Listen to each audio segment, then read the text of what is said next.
பந்தி பெருசா போயிட்டு இருக்குன்னு வச்சுக்கலாம். உங்களுக்கு ரொம்ப பிடிச்சவங்களா இருந்தீங்கன்னா நீங்களே போய் எடுத்துட்டு போய் பரிமாறுவீங்களா இல்லையா? நீங்களே எடுத்துட்டு போய் அவங்க ஸ்பெஷல் கேர், சார் சாப்பிட்டீங்களா, கண்டிப்பா நடக்கும். அந்த மாதிரி வந்தீங்களா, நடக்கும் என்ன ஏது நடக்கும். அப்படிங்கிற மாதிரி பண்றீங்க இல்லையா?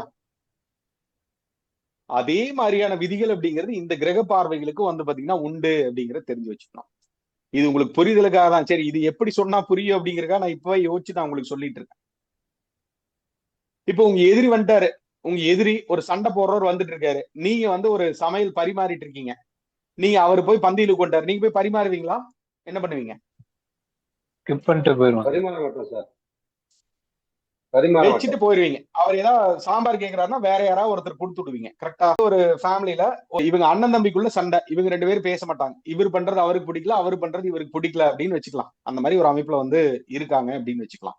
அந்த மாதிரி இருக்கும்போது இவங்க இப்போ ஒரு அண்ணன் இருக்காருன்னு வச்சுக்கலாம். இப்ப இவங்க தம்பி கிட்ட வந்து ஏதாவது ஒண்ணு சொல்லணும்னு வச்சுக்கோங்க. ஏதாவது ஒரு விஷயம் சொல்லணும்னா என்ன பண்ணுவாங்க? இவங்க வீட்டுல 3 பேர் தான் இருக்காங்க. இவருக்கு போய் ஒரு தகவல் வந்து பாஸ் பண்ணணும். என்ன பண்ணுவாங்க? அம்மா மூலியமா தகவல்.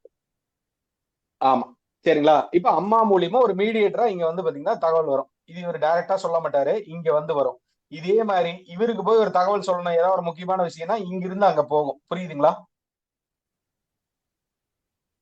புரியுதுங்க. அப்போ ஒரு நட்பா இருந்தா எந்த மாதிரி இருக்கும், இதே பகையா இருந்தா எந்த மாதிரி இருக்கும் அப்படிங்கிறதுக்கு இது வந்து பாத்தீங்கன்னா மிகப்பெரிய ஒரு உதாரணம் அப்படிங்கறத தெரிஞ்சு வச்சுக்கலாம்.